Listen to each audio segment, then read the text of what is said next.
చేసినటువంటి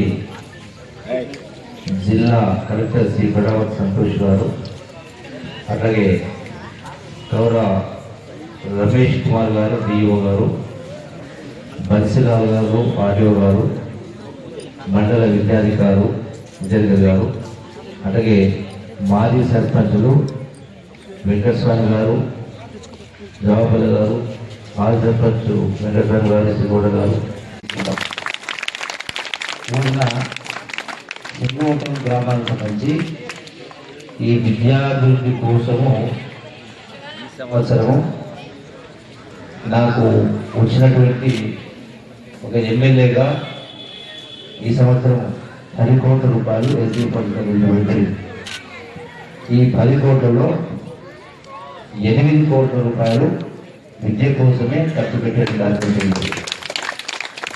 ఏ నాయకులు కార్యకర్తలు అతిథి రోడ్డు కావాలా సైడ్లు అడిగినా కూడా ఎవరికి ఇవ్వలేదు. విద్య కోసం మొట్టమొదటి ప్రాంతం విద్యకి ఇవ్వాలని చెప్పి దగ్గరికి ఇవ్వడం జరిగింది. సరే అన్ని గ్రామాలకు వెళ్ళిపోయినాం, కొన్ని గ్రామాలకు ఇచ్చినాం. అందులో సింగోట గ్రామానికి ప్రైమరీ స్కూల్కు 35 లక్షలు, హై స్కూల్కు 32 లక్షలు, అట్లాగే అదే బిటెక్ సంబంధించి సరే ఇతరులు చాలా ఉన్నాయి. అడిగే ఉపయోగించుకోలేదు. ఈరోజు నా ప్రైమరీ హెల్త్ సెంటర్ కూడా ఒక 1,43 లక్షల రూపాయలు శాంక్షన్ అవ్వడం జరిగింది. కల్చర్ ఆర్క్యాల్. కల్చర్ అంటే కల్చరల్ శాఖ అంటే ఏమనుకుంటారు, ఆటపాటల మంత్రి అనుకుంటారు. అవునా? కల్చరల్ మినిస్టర్ అంటే ఆటపాటల మంత్రి అనుకుంటారు కాదు. కల్చర్ అంటే సంస్కృతి, సంస్కృతి అంటే జీవన విధానం. ఈ రోజున ఇప్పుడు ఏదైతే పిల్లలు ఏం మాట్లాడవచ్చు, తల్లిదండ్రులు మాట్లాడవచ్చు, దాని లెక్క చూస్తే ఈ సంస్కృతి, ఈ జీవన విధానం అనేది పూర్తిగా ధ్వంసమైంది కాబట్టి ఈ యొక్క చదువుల పరిస్థితి ఈ స్థాయికి దిగదాయి. ఏది జీవన విధానం అంటే మనం కాదు, మన పూర్వీకుల నుంచి వందల వేల సంవత్సరాల నుంచి ఒక భారతదేశానికి సంస్కృతి సాంప్రదాయం ఎక్కాలే కాదు. చదువు అంటే అక్షరాభ్యాసమే కాదు. చదువు దేని కోసం అంటే చదువు ద్వారా మనకు సంస్కారం అంటే అంటే మాట, పద్ధతి, ఇవన్నిటిని కలగలిపి అది సంస్కృతి.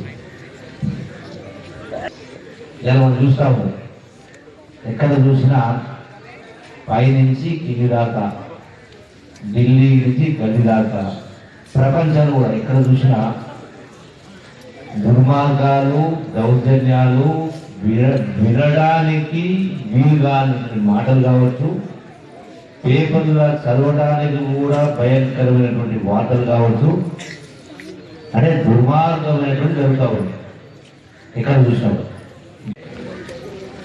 ఈ రోజున ఈ పరిస్థితి వచ్చింది. మరి ఇది ఇద్దరు తల్లిదండ్రులు మాట్లాడుతూ మా పిల్లలు బాగా చదువుతూ ఉన్నారు అంటే ఏమడిగినా, మీ పిల్లల భవిష్యత్తు బాగుండాలంటే మీరేం చేయాలి, పిల్లలు ఏం చేయాలి, ప్రజాప్రతినిధులకు మేమేం చేయాలి, అధికారులు వాళ్ళు ఏం చేయాలి, టీచర్లు ఏం చేయాలి అడిగినా. అన్నీ బాగానే ఉన్నాయి, పిల్లలు మా పిల్లలు బాగానే ఉందని మాట్లాడుతున్నాం. కానీ చాలా టైం పడుతుంది, వేరే 2-3 మీటింగ్స్ ఉన్నాయి. అందుకనే అంటే ఆ స్థాయి ఉంది. ఎందుకు కారణం, ఎవరు మాట్లాడినా టీచర్లు బాధ్యతని ఎవరు మాట్లాడతారు. టీచర్ల దగ్గర స్కూల్ దగ్గర ఉండేది పిల్లలు పొద్దున 9 గంటలకు 10 గంటలకు స్కూల్, సాయంకాలం 4 గంటల వరకు అనుకుంటారు. అంటే 6-6:30 గంటలు మాత్రమే స్కూల్లో ఉంటారు. మిగిలినటువంటి 15:30 గంటలు ఎవరి దగ్గర ఉంటారు, ఇంటి దగ్గర ఉంటారు, 9 గంటలు ఉంటారు. అవునా కాదు? 6 గంటలు టీచర్స్ అనేది చెప్పాలి. మీరు అన్నట్టుగా అది కూడా కొంత లోపం ఉంది. ఎవరు ఒప్పుకోకపోయినా నాకు కనపడతా ఉంది. 6వ తరగతి పిల్లలు 6వ తరగతిలో చెప్పాల్సినటువంటి లెక్క 8వ తరగతిలో చెప్పలేకపోతున్నారు. అది చిన్నది. చతురస్రమం తీయబడి పొడుగు వెళ్ళబడి వేషాలు లెక్క 8వ తరగతి వచ్చినా 10వ తరగతి వచ్చినా చెప్పలేకపోతా ఉన్నారు. అది చదువు బాగున్నట్టు కాదు కదా. అంటే ఇంకో మాట చెప్పాలంటే గుడ్డెద్దు చీర పడ్డట్టుగా నడుస్తూ ఉంది వ్యవహారం. అంటే ఇది మారాలి. మారాలంటే ఏం చేయాలి? మన ఆలోచనలు మారాలి. అంటే అందరి ఆలోచన, అది టీచర్లైనా, తల్లిదండ్రులైనా, నాయకులైనా, ప్రజాప్రతినిధులైనా, కార్యకర్తలైనా అందరి ఆలోచన ఒకటి ఉండాలి. అంటే అందరం బాగుపడాలి, ప్రశాంతంగా ఉండాలనేది రావడానికి లేదు, అది పొరబడి. అయితే మనిషి కలుసుకుంటే అసాధ్యమైన ఏమీ లేదు. ఇప్పుడు బట్ట తయారు కావాలంటే ఏం కావాలి?